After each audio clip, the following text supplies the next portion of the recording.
We are lighting the candle, a world that works. And I'm Bill Carell. And if I sound a little high today, it's because I am. I'm at 5,420 feet elevation in Denver, Colorado, right at the moment. And yeah, that is a Rocky Mountain high, no doubt about it. So I'm here with three of my closest amigos. We've got Jan Jeremias, we've got Ken Caputo, and also Lisa Sheehan. And we've been doing this now for coming up on, I think, 3 years. We're up over 140 some episodes, and we do this every single week or whenever we can for the express purpose of generating empowerment in our lives. And we're pretty sure if it's working for us, it's going to work for you too. So, kind of with that said, uh, we're working on altering our focus or foci, with all of those, and trying to see how wide we can go in terms of creating maybe some life hacks for you, our listeners. And quite frankly, every time we talk about pretty much anything, three out of the four of us is usually learning a little something from the person who's speaking or has something really nice to come back with. So again, you have a life, you've got stops in your life, you've got places where you could use a little bit of pick me up, and we're hoping that we can give you some life tools to help along the way. With that said, anybody have something they'd like to kick off with this morning? Morning for me, afternoon for you.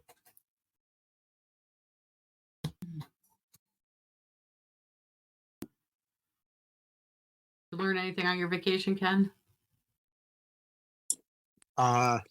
Learn anything on vacation? Actually, really just, I guess, not so much learning as, it's always a good reminder of the value of rest and recovery and letting that be intentional so that, it's not something that just happens. It's something that I find myself just, I'm just sitting there and taking in ocean air and sunlight and receiving it, so not just sitting in it, wondering if I'm on vacation or relaxing. I was recognizing the feeling of relaxation and imagining, just vitamin D soaking in, or just, almost like doing little silly thought experiments. So it's just a reminder of the value of being present, I guess. A little mindfulness sandwich there, huh? Yeah. And it's kind of, I guess, from a life hack perspective, if you think, I think a lot of people think mindfulness is something, that you have to work at, and it's not. Like, you don't really need to do that much. I mean, we'll even teach little workshops where there's kind of 4 entry circles, and it can just be as simple as just noticing that you're breathing, and immediately that just brings your awareness to what's going on, or noticing what you're hearing, or opening up and just looking around and just really seeing, so it's just, now you're being mindful, and yes, there are layers, and it can get super complex and sophisticated if you want it to, but it's unnecessary. Yeah, personally, a couple of times this weekend, because with 70 some odd people in the room, when we were having meals together, it was a little bit hectic. And we had a range of children from age 2 to like age 14. And so I would just go out and sit, in the lobby all by myself. And then I would count down from my breaths, and I would listen for the for the sounds coming from the room, and then try to picture who was laughing and giggling and speaking, and it's just a whole lot of love going on all at one time. And so I found that when I removed the visual, I could actually concentrate on the sounds and more or less pick up where they were in the room and who was speaking and who was giggling. My cousin Steve's got this booming, real deep voice, and then my aunt Claudia has a higher voice. And so I would pick out little snippets from here and there and just kind of smile, just enjoy breathing and listening. That was my favorite when I took a mindfulness class and they told us to listen for the sounds because before that nobody had ever said that to use the sound as part of your practice in meditation, short meditations. And I thought that was the best thing on the planet because, people, I can't meditate because there's a lawnmower outside, or I can't meditate because those birds are singing, and then you use it then. Bring it along. Yeah, I mean, it's an amazing way to concentrate to be in the moment because there's always a sound going on for the most part. You can't, and then if there's not, then you go back to the breath because there's a sound inside you then. But the farthest away sound is sometimes cool, and then you don't even notice, like, oh, I can hear the train whistle back there, or anything silly, or the rain outside. You're concentrating just on the inside, and then you go to the outside. It's kind of cool, and then it brings you literally to the present moment. My teacher would say focus is for function, peripheral is for peace. And, so listening to the further sound or noticing something on the edge of your peripheral vision, it just changes the whole way that your brain is functioning. Mhm. So, and that kind of softens, you hear Tai Chi, you hear the term soft eyes, was another one. So, yeah, it is pretty cool when you have those experiences. I like the way I personally like get in touch with the sense of feeling. So, being on the beach and actually walking on the sand and feeling the sand and how your body weight gives in or how the water brushes across your feet. Or if you're sitting and you're meditating, is actually to feel your seat on whatever you're sitting and where your hands are resting on your legs or where they're resting or if they're touching each other, that whole aspect of touch and feel, which is that's like my direct path in Mm. to the present moment is actually through that physical sensation. Yes, I use sound and I might use vision, but I definitely include where I am in space. And it could be the feel of the breeze on your skin, Mhm. but it's that feeling versus sometimes hearing. So we talk about the word interesting an awful lot, but what's interesting to me, I'm just noticing listening to you speak. A while ago, I can't put it at any particular time, but when I sat down to have a quiet time and to be present and to be mindful, before I really had any grounding in what that meant to me personally or how I would access that, the loudest thing that I heard was always the thoughts in my head, Mm. and it drowned everything else out. And so now I actually can sit down and clear that away, ask it to go sit at the side for a minute or two. I know you'll be there when I come back later. And then I can just start with the focusing on what's going on in the environment.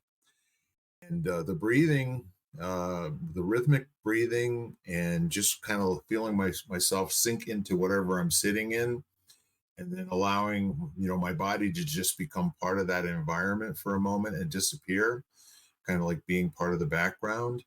And then what happens is the amplification of everything else that's going on. And it's just such a cool thing. It's like being at a concert or something and being able to really, get into it and appreciate, especially when the little kids are chirping. I absolutely love the sound of happy children.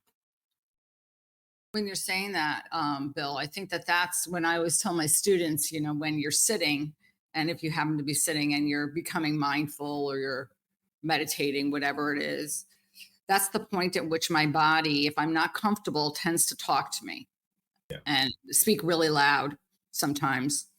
If something hurts and I need to shift or just to get grounded. And as you sit for longer and longer, those things change. So you become very mindful about where you are and how you feel, which is so important because that's where we really should be navigating from is that, where we are, that authenticity. Yeah, that's a special word.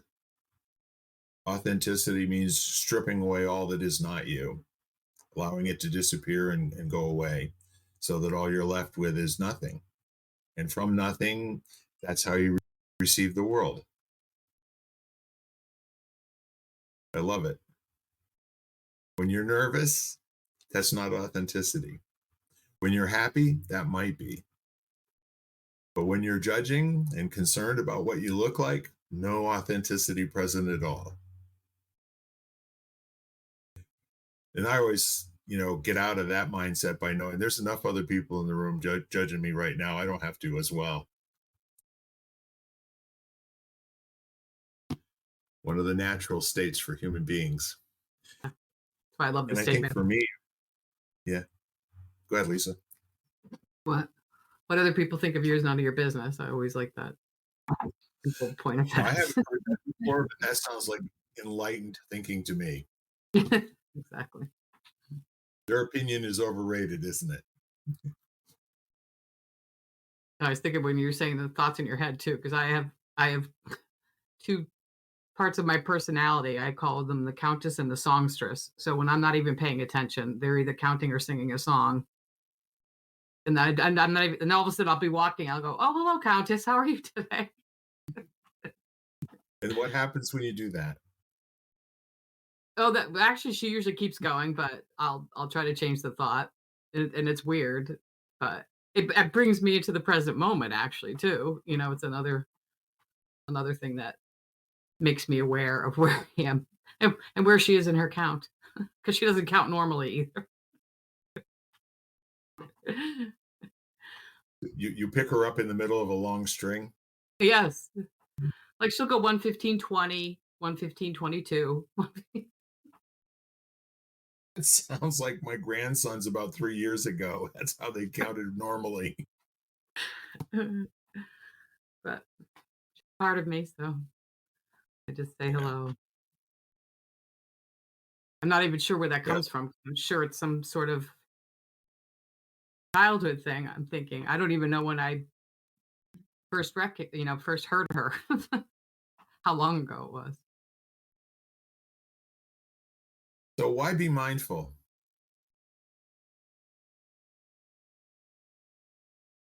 What's in it The for me? present moment is all we have to actually experience. So mindfulness brings you to the present moment, and that's the best you can do for your life. Actually, it's like live it to the fullest in that moment. That's You're talking about counting and singing. A lot of people just hum, I have a but book on humming, how good it is for you, and the different benefits of it. I never finished the book, but so you've got more benefits coming. exactly. That's actually an interesting question, Bill. Why be mindful? It's I think as you ask that, I let go of the assumption that it's valuable to be mindful. So I think there's a lot of context in your life. Sometimes you can be in a place where you you want to be a little removed. You don't want to be mindful. Maybe you're so deep in suffering that self-awareness or Mm, awareness of even what's going on around you is not something you feel. I think it's why for me personally, I've studied stoicism almost as like a balancing place to some of the more Eastern traditions, where it's there. And it's not that you're removing yourself, but you're accepting the difficulties of a situation and choosing to be someone of integrity and virtue and grace and all those kind of things. But you maybe don't want to be paying that close attention. I don't know. It's an interesting question, and how often is it that people are just they're not sure there is a compelling why. So it makes sense if you're already there. Why wouldn't I eat healthier, or why wouldn't I exercise, or why wouldn't I do breath work or whatever it is? But maybe they haven't connected to a why that gives them a reason to actually do those things. I like that a lot, and I think what I like about it is you're introducing the whole notion of choice.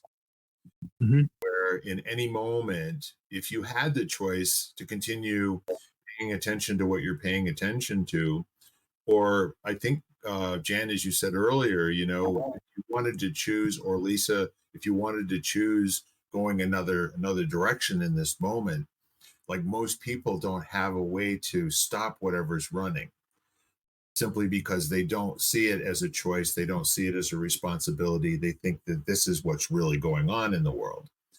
And almost never is the little voice in your head have anything to do with really going on around you in the physical environment. It's almost always, from the past or from the future or something completely different. But the notion of being able to choose maybe a different narrative for right now, or to be open to the environment will give you a narrative that you can then maybe have a little fun with and play with by being present. So I was wondering then, like, can't because I know you probably know Ryan Holiday, the Daily Oh yeah. Stoic. Yep. I've So, read all of his books. so I love how he has the coins with different Hmm. sayings on them, and I fell in love with Amor Fati or Fati or however you say it, but which is Hmm. love your fate. So I think that's kind of interesting when whatever, even if you're in a difficult moment, to like then bring yourself to it and see what is good about this kind of thing. What can I extract from it that I could actually maybe love a little? Because it does twist your brain a little into making it something better somehow. But I wonder what you think about it. Yeah, I agree, and so I just flashed on this when I was in college. I cut my toe running to catch a frisbee on a broken bottle, and Ugh. like gashed it pretty good. So I had to go and get it stitched up at the little clinic they have on campus. This is at UConn. And so I went in and they're looking at it like, yep, this is going to take a few stitches. And they neglected to give me anesthesia. And Ugh. it was just a miscommunication, and they started just sewing me up. And it was one of the most incredible, agonizing experience. It's like, imagine someone drawing sandpaper through raw skin. It was like really, really painful, plus sticking the needle through an Ah. open wound. So the doctor finishes stitching me up, and he's looking at me, and I'm like pale and sweating and shaking at this death grip. And, and he looked at the nurse. He's like, did he get anesthesia? She's like, no, I didn't give him a local. I thought you were going to do that. And at that point it was too late. And being less mindful, if there had been the opportunity to numb that pain so I could be more detached and less Mhm. aware of what was happening, would have been incredibly beneficial, and probably would have made that process honestly even safer. I mean, I don't know how I managed to hold still, you know. So then the flip side, years later, I had a similar thing, and they had to give me a shot into a wound to stitch it, and he's like clamped down on my leg again. It's another foot thing, silly as that is. And he's like, look, this is really going to hurt. I've got to inject it right in. And he's holding my leg, and I said, all right, whenever you're ready. And I went into breath work, and I opened myself up to my whole body, the feeling of my whole body, the feeling of the area around me. And he gives me the shot, and he says, you didn't tense at all. He says, I am so used to having a clamp down. There's no response from your muscles when the pain signal hit you. He says, how did you do that? So, and I was just saying, well, I just went into a meditative state. So I'm actually arguing both sides Mm. of the for and against with a similar circumstance. And I guess what it really comes down to, and this is stream of consciousness, I'm talking this out. Yeah. It's skillfulness. Like, so if you become skillful and you have an understanding of how to apply that skill, I think mindfulness can be very valuable. But if you hadn't had the opportunity or a good teacher to teach you how to be skillful, I think it could be a detriment. So much of it is where we're at, and whether we had someone. I was just gifted with the fact that I had a brilliant man share this knowledge with me. So, but if he hadn't taught me that, I would have had no idea. I would have had to deal with the second situation exactly like the first. Yeah. But I've been a different human, not because of me, but because of a wisdom tradition that was shared with me through a man who it had been shared with, you know? So And now we're sharing it with the do with world. that what you will. To go back, first of all, what is it and why would you want to do it? I think sometimes that's hard for people. Like if you experience it, I think it is very experiential. So once you practice or you get even a glimpse of what that feels like to be in that present moment or more spacious in your thoughts or whatever, it's often even hard to describe to someone else what that feeling is like. And it's hard to articulate at times. But once you get it, you kind of go, okay, I get it. And then you want to do it again. Or most usually what happens with people is that they want to try to get there again. They want to try to recreate that same feeling they had. And when Ken was talking about his foot, the same thing happens with, I mean, I had a similar situation where I was going for a lot of tests, medical tests, and I would sit in the waiting room and I would whip out my essential oil. I would just sit there and deep breathe and count my breath and do all these different things to get myself in a space where, I was in a very anxious causing setting. And I was doing it to alleviate some of that anxiety as much as I could, knowing that that wasn't going to benefit me in any way because of, whatever I was going for, was going to raise my blood pressure or, and increase the cortisol and do all those things. And if I could limit that, maybe I could just navigate the whole situation just with more ease. So how would you explain the difference between those two? Like you're aware, you're in the present moment in both those situations, right? But in one, you're just almost fighting or not knowing what to do with the stimulus, and the other one, you are moving it away. So, how do you explain the difference between those two to other people, kinda? Well, I can bring a little bit of light to that from 11 years of practice of going in twice a year and getting shot full of Novocaine all over my body for a biopsy. And I would say the first few times that I went in, I was very much waiting for, anticipating, and potentially reacting as I always had reacted to being shot, with a needle.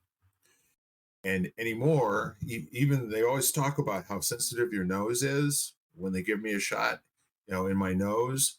I've just learned how to allow it to just be present, and I don't wish it away. I've taken on, the notion that in order for me to test my skill or my ability or the toolkit, I have to go through these things. You actually, to see if a boat floats, you got to put it in water, right? And from a theoretical standpoint, if it works one time, and it's not like living through and getting to the other side of the experience, what, as Ken was saying, it's more about allowing what's going to happen to take shape. And I don't tense anymore either. And they go, how do you do that? We probably give 30, 40 shots a day, and you're just so willing, to accept it. And I say, I've decided that this is something that's good for me. Mhm. So I actually look forward to it. I actually accept it. I embrace it and I invite it. And then if there is a sensation to it, then I just kind of notice what that is and take it on. So in your case, Ken, the toolkit can be very diverse over a number of years. And I think the important part of this is referring to it as a skill. Actually, at some point, it becomes an ability that's just part of you, and it's not something where you have to go through mechanical steps any longer, like a thought process or something of that nature. It's more or less like, you know, Bruce Lee going, bring it, whatever it is. And that's a kind of a neat place to be where there's no fear of what's coming next. And that becomes like a normal thing as opposed to one that you expect to turn out badly. And any skill through repetition and refinement, it reaches that place of no mind, would be the what we talk about in martial arts. But the other thing, Yeah. Lisa, it's interesting as you're talking about it. So that you got this focus is for function, peripheral is for peace. And, Mm. there's this Tibetan sky mind concept of, is your mind like the clouds blocking the sun, or is your mind like the sky that holds all the clouds? So that first one, it was intensely focusing on one thing: don't move. They're jamming a needle through my foot and it hurts, but don't move. So I like hyper focused on that, because that was the unconscious, you know, competence that came out of it. So later I'd become skillful in a series of things that allowed me to be consciously competent, but I didn't go through a checklist. I just activated the skill.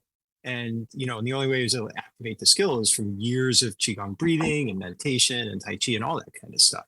So exactly to what Bill's saying, and I think that often, especially when I work with uh, content contributors, people that are, they have some kind of service or something they're doing, they make an assumption that people can do it or can learn to do it without really knowing where their starting point is or the context that their life has framed for them to be able to receive the information. So it's like, why don't they just listen? Or why don't they just make this change? Their life will be so much better. I know it will. It's like, well, you're looking at them through the lens of your own eyes instead of looking at yourself back at them, back at you through their eyes, you know? So it's an interesting thing. So it's a cool question to contemplate. I don't know. There's really, I think the answers are unique as all of us, you know? Would you be interested in like a skills practice for people to go through to potentially be in a position where that becomes a natural act? Yeah. Oh yeah. It's, Back in the 90s, I think the training rules for this whole process were disappearing a headache in Mm. someone else. And so a series of questions. But first, the first question is always, are you willing for your headache to go away? Because without that commitment that I am willing for my headache to disappear, there's no possibility because you're not going to be present while the exercise is going on. So it starts off with eyes closed, and breathing. So go ahead and breathe. And then now describe to me where the pain is in your head. And the questions go in a series. How big is it? Tell me what size it is. Is it the size of an apple? Is it the size of a grape? Is it somewhere in the middle? Size of a plum? Okay, great. And so if it were a color, what color would it be? And then now tell me um, how, on a scale of 1 to 10, how much is it giving you pain? So then you go back through the series of questions as it becomes smaller and smaller, and then suddenly disappears. And it is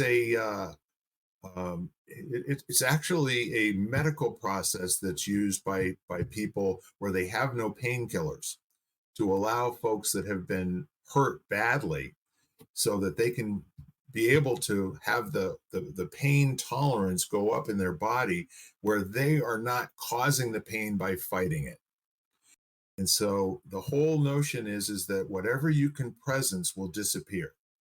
So by giving it a color, by giving it a size, by giving it a shape, it really kind of doesn't matter what questions you ask, but you want the person to be focusing 100% on being present to what that is and being able to see it other than an undistinguished pain. And then after a while, they can do it for themselves. They don't even need to have anybody asking the questions. And then after a while, it's like, do I choose to have this pain and persist and resist it? Or do I choose to have it just wash over me and then be done? And it's a really powerful thing to have those tools in your kit and have the option to choose again.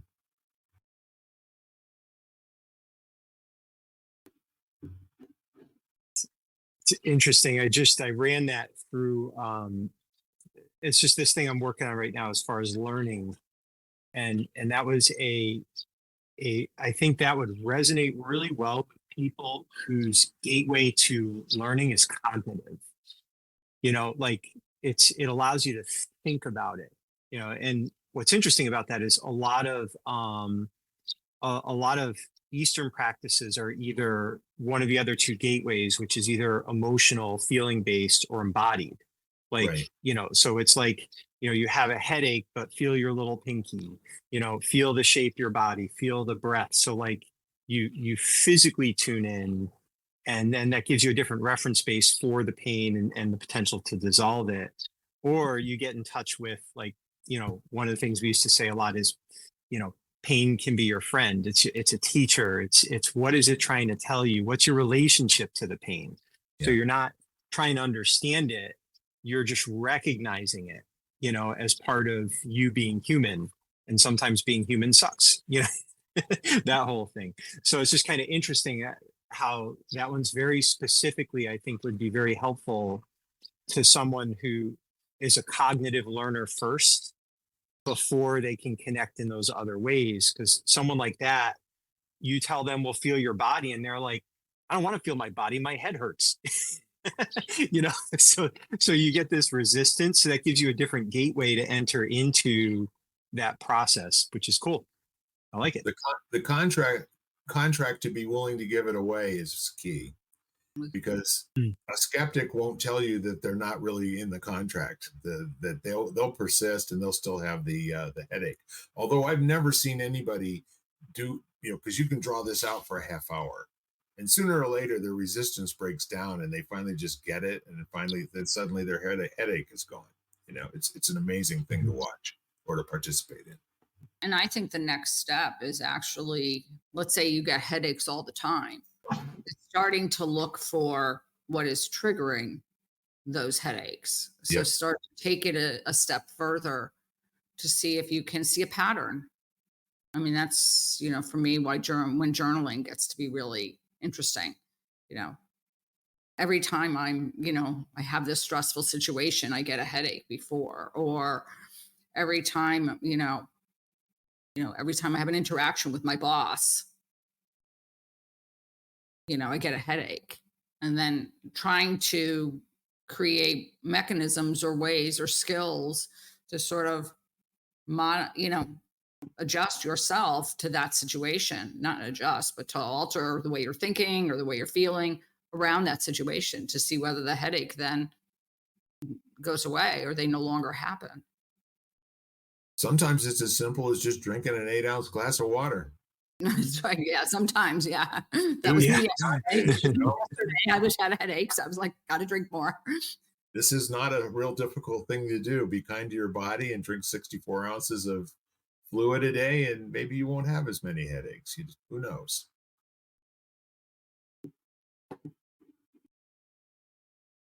Again, while you're talking, I really enjoy,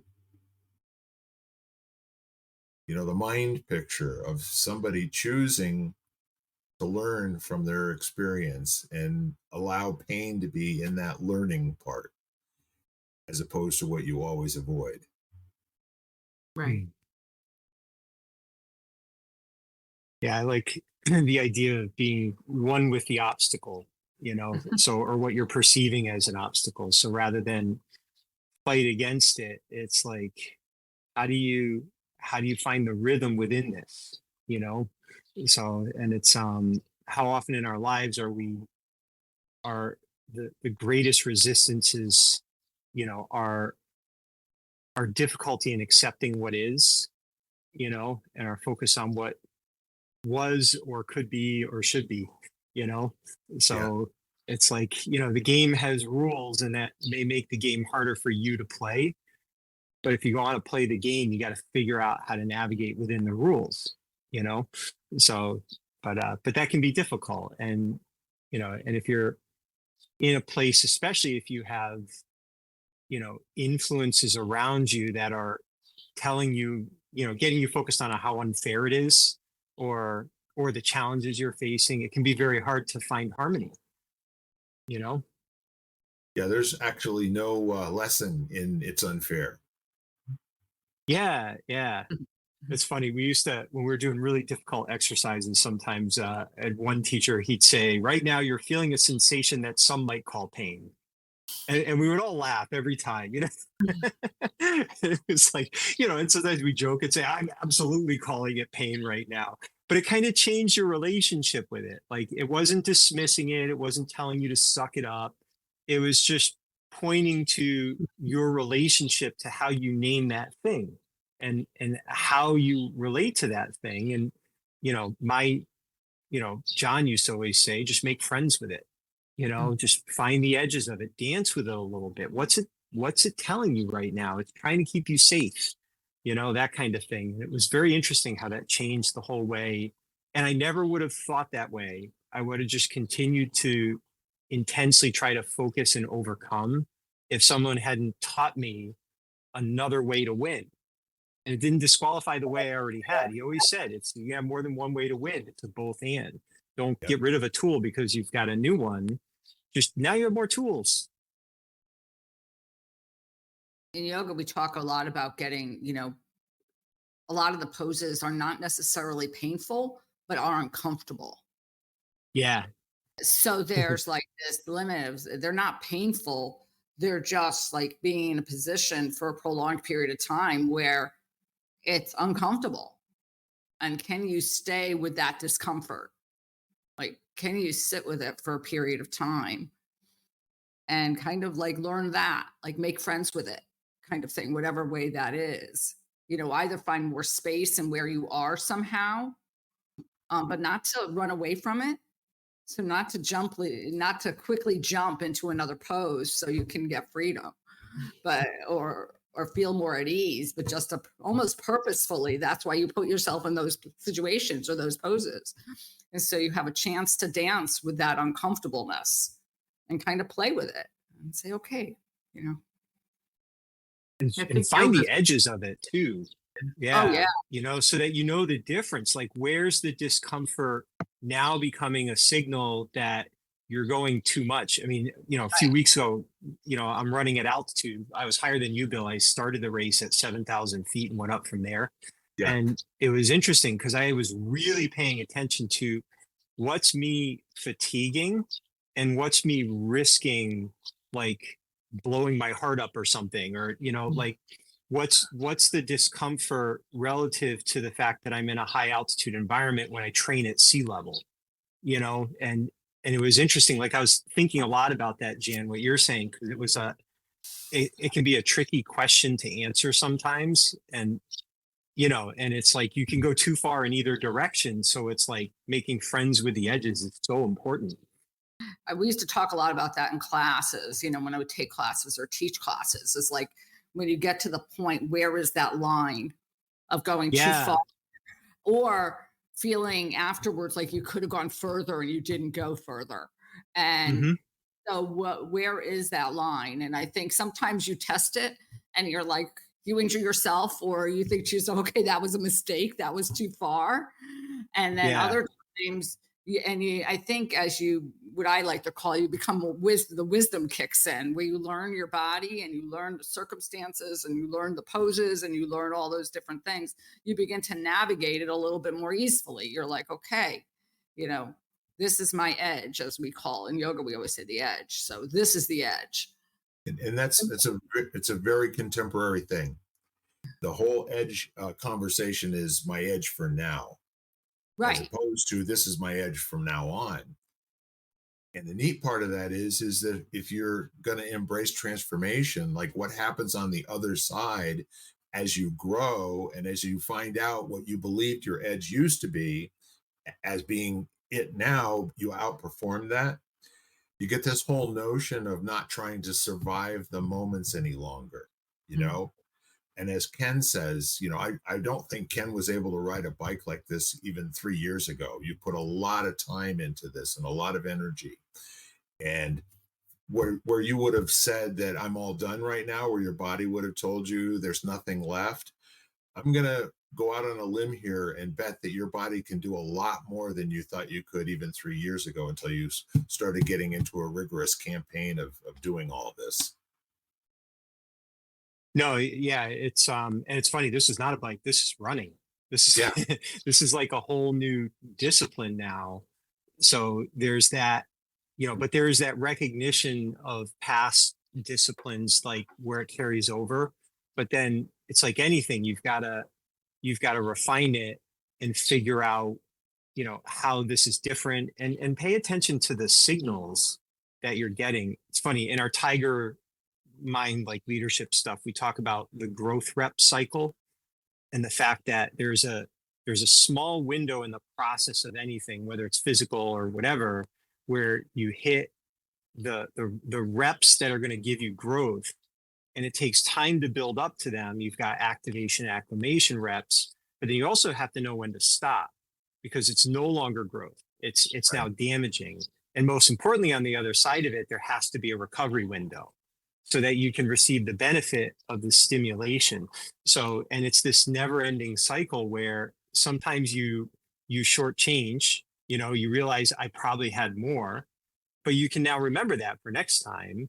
Or I now have, some kind of pain because I overdid it. I went too far. So it's really all feedback that lets you refine over time, and you get more and more dialed in, you know, even in relationships. It's like new relationships, especially if you think about it that way. Where's the strengthening potential in the way I'm communicating with this person? And where did I overstep a boundary? And what can we learn from that so I can be respectful of it next time? Or where did I not give enough of myself, so I need to stretch a little more? It applies to anything, you know? Yeah. And Ken, there's also a really important part of that, which is where are you predicting that you're at a boundary and not taking the Mhm. opportunity to challenge your notion of what your current capacities are. Because a lot Right. of times people get locked into this didn't work with so and so, so I don't do that anymore with other people. And the fact of the matter is that if you're committed to creating something on the other side of the discomfort, that you keep going until either that's created or there's an agreement to have no deal and move on to another conversation. And that's why many people have relationships that come to a full stop, and then they never, go into a room where they think that that failed relationship interaction can happen again. It's the mind predicting that I know where my boundaries are, and in some cases that keeps you safe and whole, and keeps harmony in your life, and in other cases you miss out on the good stuff. So I love Yeah. that you brought relationship into this, because it's not just a physical aspect. It can also have something to do with people learning in a particular type of an environment, going to school and deciding math is not for me. And unfortunately, it's like my grandson. There's a conversation about him being dyslexic and not being able to spell words. Well, we're creating a map together that has like 11 different kinds of different species of beings, like orcs and dwarves and hobbits and all the rest of that. So while we're putting this map together, we created a key, and I trained him to spell every last one of those words, which he's been working with these words for years and years. He's 10 years old. He knows all of them, but he couldn't put them in order until after we did it repetitively. And he knows all of those words now. He just learned in a little bit different manner, and other people have given up on him because he doesn't retain and get it as quickly as other people do. It's, uh, it's interesting. It's just, you keep coming back to this kind of the way people receive things. So you can have a situation where you're pushing that relationship boundary, and there's a mechanical failure. They're having a reaction where you want to push farther, but you don't know, it's not just about you, it's about them. Right. So like, he's all of a sudden, you're like, you can do this, and he's having some kind of an emotional response to trauma from failing, or being told that he wasn't good enough, or being teased by a friend. He's got to process all that before he can bounce back into the cognitive process of actually trying to strengthen his understanding. So if we're not sensitive to that, we end up trying to break through a boundary when we're really talking to the wrong part of them that's not active. You see this with kids. For a lot of times, the best thing a parent can do is drop out of feeling and thinking and go into embodied and just give the kid a hug. you know, and just let them have some type of a kinetic response where they let go of trying to understand or believe what you're saying. They're hearing it, and they're even on a level understanding it, but they're not connected to it. Yeah. So, so it's like, so part of the boundaries isn't capability, it's finding that edge of the growth rep potential and recognizing it, where you let them touch that discomfort, but didn't go so far that it actually sets them back. People go into the gym all the time, they overdo it, and now they can't train for 2 weeks because they're too sore or they hurt themselves. They've got to know, and a lot of times the edge is less than you think of if it's a new skill, because your body it will go into try harder mode and not be sensitive to what you're actually capable of. So you push people too far in a relationship in a direction they haven't been stretched before, you could end up, setting them back significantly. And now you got a lot more work to do on the other side. So it's such a nuanced thing. Well, I'll tell you what, if you're interested, I'll tell you what I did. It was completely not that. Okay. Essentially, I'm working with a 10-year-old, and these are 2 and 3 syllable words. Okay. Humans, orcs. And so what I did do, not once did I say, you can do it. Once I said, what I said was, sound it out. And then I was quiet. So he spelled it ORKSES. And I said, okay, do you think that that's how it's spelled by most people? And he said, I don't think so. And I said, how do you think most people spell it? And he said, ORCS.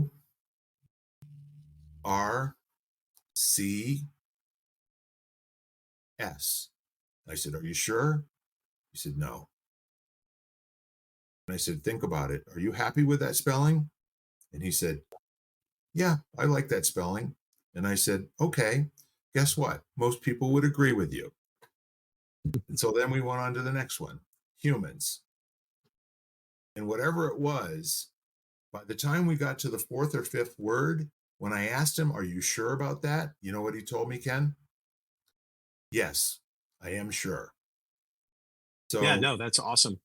So while we're doing this map and we're engaging each other, I drew out the outlines of all these continents and islands and everything. He filled in all the detail of lakes and where the orcs were going to go, and we made up this thing where he put all kinds of cities in the oceans, and we're calling that Mertropolis because that's where the mermaids live. And so the whole thing here, at one point he looks up to me and he says, by the time we're done, I'm going to know how to spell all these words, aren't I?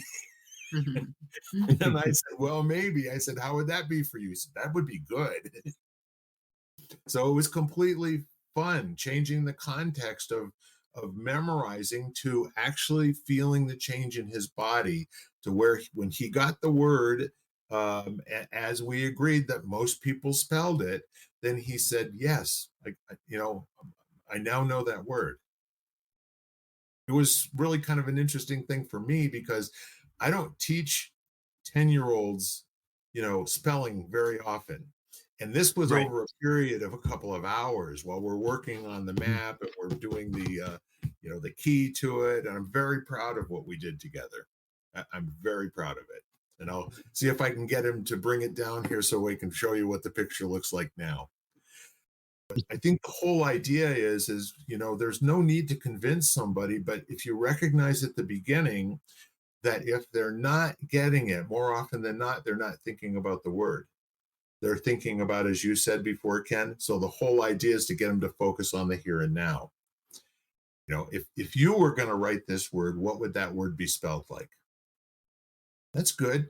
That's good. And now can you give me an alternative way to spell it? Yeah, okay, that's pretty good too. So it's just a series of questions to kind of tease out the focus and the being present in the moment so that they can actually create, or he could actually create.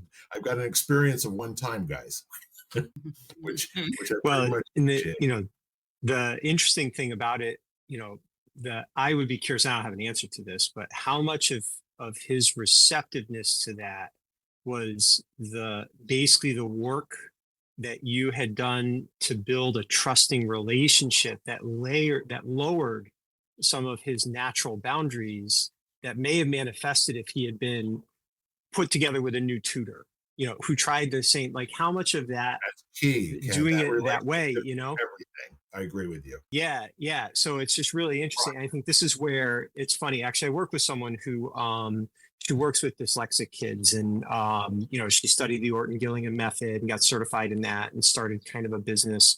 And each one is different, and a lot of it is that's first. They need to know that she's safe. She's safe to work with. Like they can't even talk about words because like if you ask them those questions, they would freak out. Some of them would physically get kind of aggressive because of the relationship they've had with something very challenging with people who it didn't really break their trust, but where they weren't able to nurture trust, to where they felt they had an advocate. So she would have to do the work that, you probably did in advance to create those kind of results. So it's just so interesting how layered it is. You know, Well, we went through a period of time, and you know what, Ken? Relationship is a funny thing. When you create a relationship to a particular level and then you're not around for a year and a half, it's starting over. yeah. You have to refill the cup. And so there's that whole process. And at the beginning, he would say things like, I can't, and I don't know how. And I would say, well, okay, that's fine. That's fine. And so if you did know how would this go? And I was very careful in everything that I did to always use a positive sentence as opposed to, Mhm. no, that's not it, you know? So I wanted his Yeah. focus to be on being proud of what he just did and now having the strength to go out and keep creating to the next level and then try some other things. But in some cases, we came up with 4 or 5 different ways to spell mermaids, which these days, who's to say it's not valid? There are college professors who are saying, forget spelling, it's not important. Now, you and I know it's the code that gets you through life because other people do have some particular ways they'd like to have words spelled, but it was refreshing. And while you're talking amongst yourselves, I'm going to go see if I can get this map so that I can puff my chest out and show you what we created together. Be right back. Cool. I think one of the key words today was edge, right? Yeah. I like because actually, Jan, taking yoga was where I first learned to be in an uncomfortable pose and just take a moment and breathe into where I was feeling the discomfort and actually relax into the pose. And Mhm. then you can apply that to other types of exercise. And then when you get beyond a point or hold it longer or whatever that exercise is asking of you, it's like a little reward because you did it, and I like that process. I think always, do and accomplish and reward or acknowledge that accomplishment. Because I do wall Pilates now, Mhm. and I can't do a lot of rolls, roll over, especially roll with your feet over your head. But just sitting up and rolling up sometimes is a good process for me, and I can do it further and further each time, which is nice to acknowledge and feel.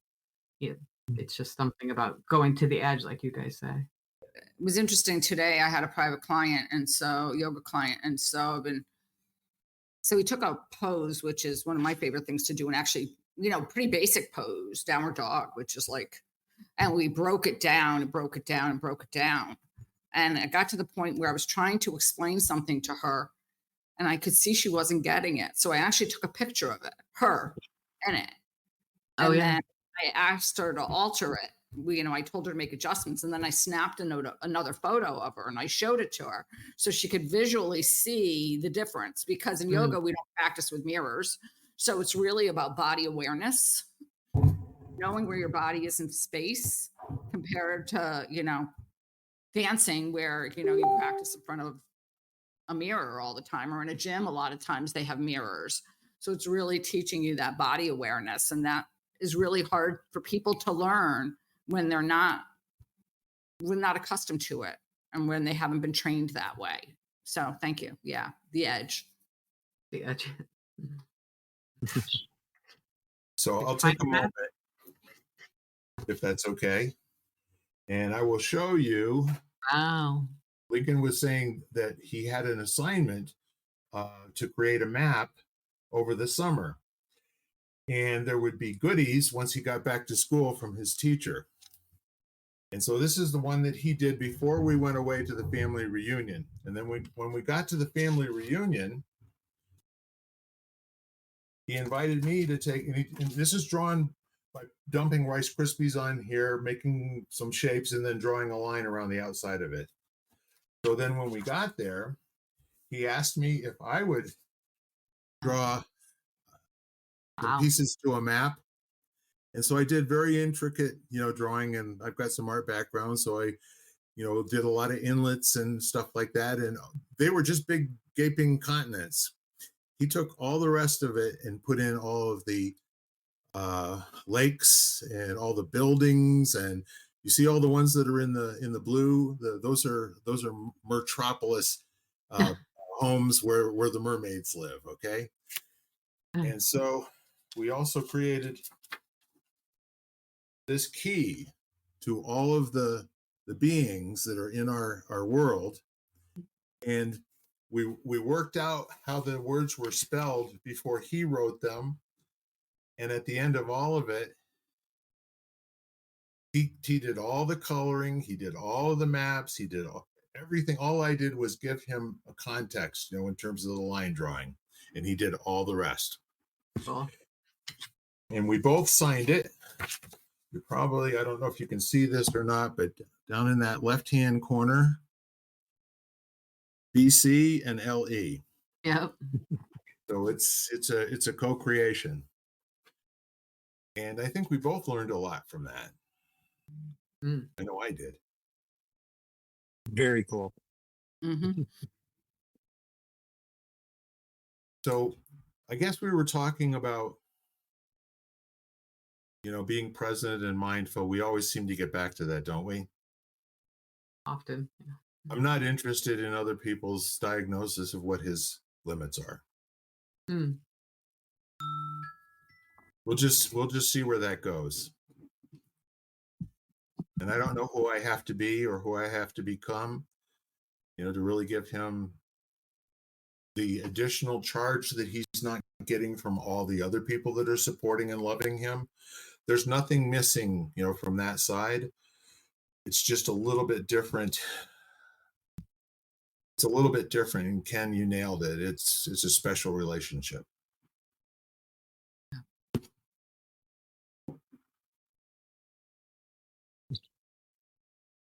So we're all still here? Pardon me? I have to hop. I have to go. Oh, you do? Okay. All right. We're going to wrap up here too. And thank you for indulging me. I love doing stuff like this, going out and having a great life and coming back and reporting on it. Here we go. All right, folks. It is just about to the top of the hour. Anybody else have any other thoughts or anything you want to bring into the conversation? Play with the edge. We determined that was one of the big words of the day. So play with the edge. I love it. Yeah. And don't let decisions that you've made about where that actually is today stop you from testing it. Give it a shot.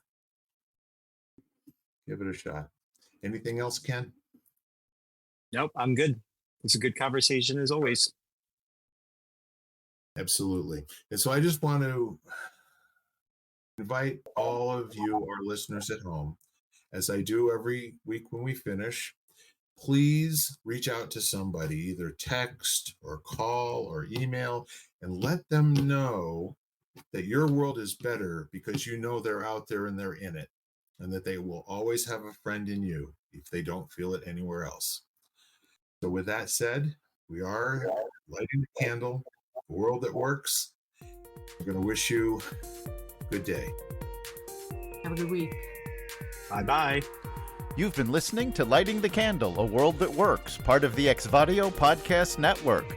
You can catch us each week, as well as the rest of the network, at xvadio.com/podcasts, as well as the Apple Podcasts app, Google Podcasts, Spotify, iHeartRadio, Stitcher, Audible, Amazon Music, and wherever you find podcasts.